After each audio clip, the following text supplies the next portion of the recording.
अस्सलाम वालेकुम व्यूअर्स, उम्मीद है कि आप सब ठीक होंगे। बिस्मिल्लाहिर्रहमानिर्रहीम। आज का हमारा टॉपिक है ट्रांसफार्मर।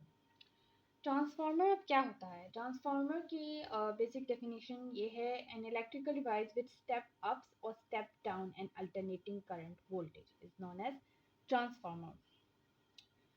जो अल्टरनेटिंग एसी वोल्टेज जो है उसको अप या डाउन करे, उस डिवाइस को हम ट्रांसफार्मर कहते हैं। अब मैं आपको ये एग्जांपल्स के थ्रू समझाऊंगी। सबसे पहली बात जो है, ट्रांसफार्मर जो है works on the operates on the principle of electromagnetic induction. Electromagnetic induction जो है, मैं आपको ऐसी सिंपली बता देती हूँ कि वो होता क्या है। इलेक्ट्रोमैग्नेटिक इंडक्शन मीन्स कि दो कॉइल,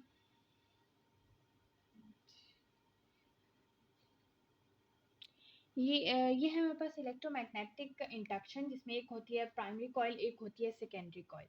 और यहाँ पे समझ लीजिए स्विच लगा हुआ है। आप चाहें तो स्विच की जगह आप लोग यहाँ पे एसी वोल्टेज भी लगा सकते हैं, क्योंकि स्विच भी जो है आप कंटिन्यूसली ऑन या ऑफ ही करेंगे स्विच। और AC current, AC alternating current में भी यही होता है कि उसमें जो है डायरेक्शन करंट की चेंज होती रहती है, मीन कम ज़्यादा आता रहता है। तो होता ये है कि ये एक प्राइमरी कॉइल है, ये एक सेकेंडरी कॉइल है। इसमें मतलब मैग्नेटिक फ्लक्स करंट में चेंजेस आती हैं, वही चेंजेस हैं सेकेंडरी कॉइल में भी आती हैं।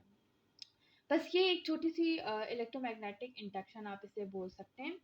तो अब ये ट्रांसफार्मर जो है, इसके प्रिंसिपल पे कैसे मतलब इस प्रिंसिपल पे कैसे ऑपरेट होता है, ये अब हम आगे बात करते हैं। अब जैसे कि अब हम एक टिपिकल ट्रांसफार्मर के स्ट्रक्चर को डिस्कस करते हैं कि टिपिकल ट्रांसफार्मर का स्ट्रक्चर होता किस तरह है। किसके एक आयरन कोर होता है, कोर होता है, ओके। एक होती है प्राइमरी कॉइल, एक होती है सेकेंडरी कॉइल। जिस कॉइल से अल्टरनेटिंग करंट सेंड हो रहा होता है, सब प्राइमरी कॉइल कहते हैं।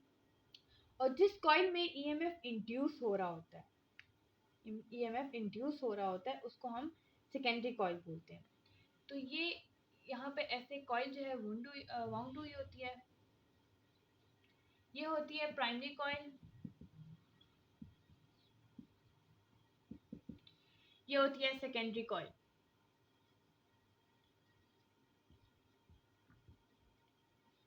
सेकेंडरी कॉइल, ठीक है। ये एक हमारे पास एक ट्रांसफार्मर का स्ट्रक्चर होता है। अब ट्रांसफार्मर की जो है आगे टाइप्स आ जाती हैं। एक होता है स्टेप अप ट्रांसफार्मर और एक होता है स्टेप डाउन ट्रांसफार्मर। अब स्टेप अप और स्टेप डाउन ट्रांसफार्मर क्या होता है, ये मैं आपको भी समझाती हूँ। अच्छा, तो ट्रांसफार्मर्स की टू टाइप्स ऑफ ट्रांसफार्मर होते हैं, step down transformer and step up transformer. किस तरह? स्टेप डाउन जो हमारे पास जो अल्टरनेटिंग करंट वोल्टेज है उसको डाउन कर दे। किस तरह? अब फॉर एग्जांपल मैं आपको समझाती हूँ, किस तरह एग्जांपल देती हूँ कि अब फॉर एग्जांपल आपके कोई रिलेटिव हैं, मीन्स आपके कोई भाई हैं जो बाहर रहते हैं, अब्रॉड में रहते हैं। अब हमारे पाकिस्तान में जो है कितने वोल्ट्स आते हैं, 220 वोल्ट्स आते हैं। लेकिन अब्रॉड वगैरह में जो डेवलप्ड कंट्रीज हैं उधर जो है कम वोल्टेज आते हैं, लाइक 50 वोल्टेज, 100 वोल्टेज, उस पे काम करते हैं। लेकिन पाकिस्तान डेवलपिंग कंट्री है, तो वहाँ पे इंडिया और इधर जो है 220 वोल्ट्स पे होता है।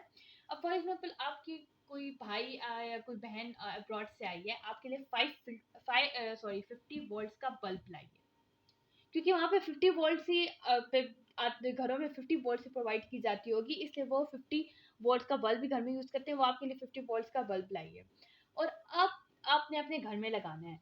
तो अब आपके घर में जो है कितने वोल्ट्स आते हैं, 220 वोल्ट्स आते हैं। तो अब आप क्या करेंगे? ये 50 वोल्ट्स के बल्ब पे आप उस 50 वोल्ट्स के बल्ब को 220 वोल्ट्स पर प्रोवाइड करेंगे वोल्टेज। तो वो तो फ्यूज हो जाएगा, जल जाएगा, उड़ जाएगा।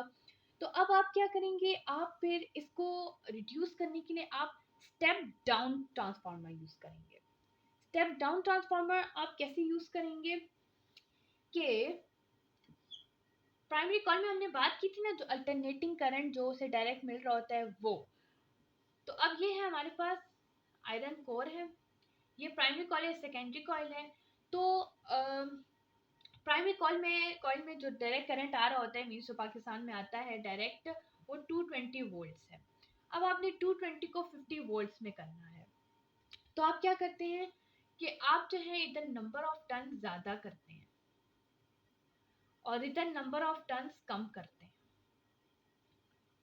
तो स्टेप डाउन ट्रांसफार्मर में क्या होता है, प्राइमरी कॉइल में नंबर ऑफ टर्न ज़्यादा होती हैं as compare to secondary coil, क्योंकि यहाँ पे प्राइमरी कॉइल को 220 वोल्ट्स मिल रहे हैं और हमने इसको 50 वोल्ट्स में कन्वर्ट करना है। तो आप जो है इधर नंबर ऑफ टर्न ज़्यादा देंगी, इधर कम देंगी, ताकि हम इसको स्मॉल उसमें कन्वर्ट कर सकें। तो स्टेप डाउन ट्रांसफार्मर क्या होता है, जो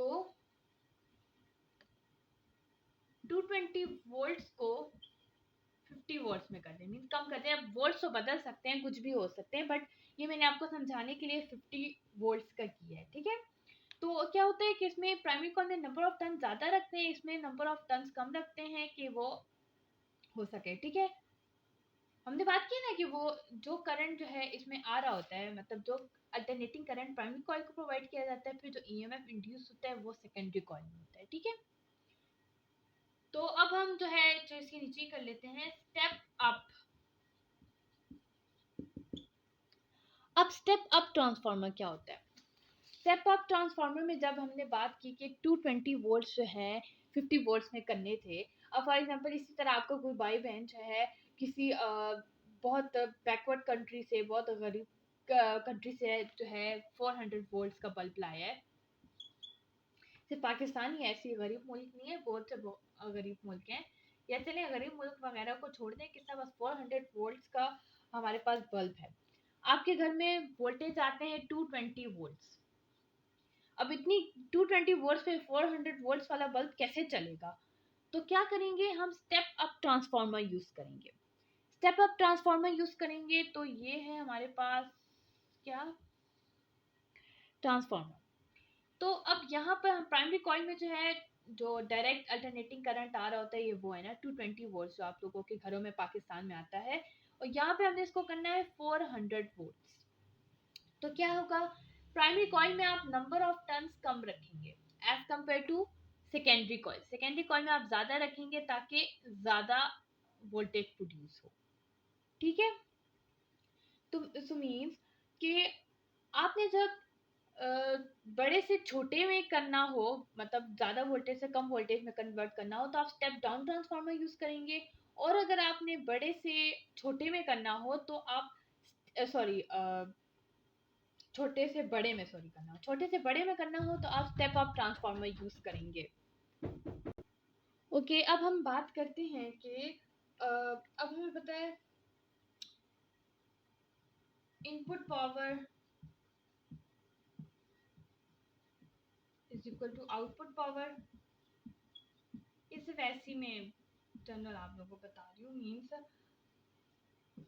आई P V P is equal to I S V S, means induced current in primary coil, voltage in primary coil, induced current in the secondary coil, voltage in the secondary coil। ये cross multiplication करके वो सब, ये general सी बात थी, input power is equal to output power, जो हम 8 9 10 से ही पढ़ते आ रहे हैं। ओके, तो बताना एक और चीज आप लोगों को बतानी थी कि हम लेमिनेशन करते हैं। ये जो आयरन कोर होता है ना, जो ट्रांसफार्मर का कोर होता है, आयरन कोर होता है ये, इसकी हम लेमिनेशन करते हैं शीट्स में। मतलब लेमिनेशन मीन इंसुलेशन करते हैं। बाज़ औक़ात जो है इसमें जो है एडी करंट प्रोड्यूस हो जाता है। कौन सा करंट, एडी करंट। और भी बहुत सी चीज़ें प्रोड्यूस हो जाती है, पर अभी जो हम एडी करंट की बात कर रहे हैं, ये सारी बातें एनर्जी लॉसेस इन ट्रांसफार्मर में आ जाती है। इसमें एडी करंट की बात करते हैं। एडी करंट जो होता है एक अनवांटेड करंट होता है, जो मैग्नेट और कंडक्टर्स की रिलेटिव मोशन की वजह से प्रोड्यूस होता है। बस आप ये इसका कॉन्सेप्ट रखें, अनवांटेड करंट जो हमें नहीं चाहिए होता। जैसे क्या, कोई भी पौधे हमें चाहिए नहीं होते खुद से उगाते हैं, वैसे ही करंट हमें चाहिए नहीं होता खुद से प्रोड्यूस हो जाता है। तो होता ये कि एडी करंट से बचने के लिए, अनवांटेड करंट प्रोड्यूस होने की वजह से बचने के लिए हम इंसुलेशन करते हैं। इंसुलेशन से ये फायदा होता है, एक तो ये जो करंट बनने में एनर्जी वेस्ट नहीं होती, और एक ये होता है कि हीट प्रोड्यूस होती है जिसमें ज़्यादा एनर्जी लॉस हो जाती है। इस वजह से ट्रांसफार्मर्स की इंसुलेशन की जाती है, उनको लेमिनेशन की जाती है कि कम एनर्जी लॉस हो। तो उम्मीद है कि आज आपको ट्रांसफ़ॉर्मर का ये टॉपिक समझ आया होगा। मैं ये वीडियो बनाने के बाद देखती हूँ कि मुझसे कोई मिस्टेक तो नहीं हुई है, अगर कोई मुझसे मिस्टेक होती है तो वो मैं डिस्क्रिप्शन बॉक्स में लिख देती हूँ। तो प्लीज़ अगर आप लोग मेरी वीडियोज़ देखते हैं तो एक दफ़ा डिस्क्रिप्शन बॉक्स चेक कर लिया करें, तो अगर कोई मिस्टेक होगी तो मैंने उधर लिख दिया होगा, मेंशन कर दिया होगा। ओके, तो ये था आज का हमारा टॉपिक, उम्मीद है आपको समझ आई होगी। कि अल्लाह हाफ़िज़, शुक्रिया।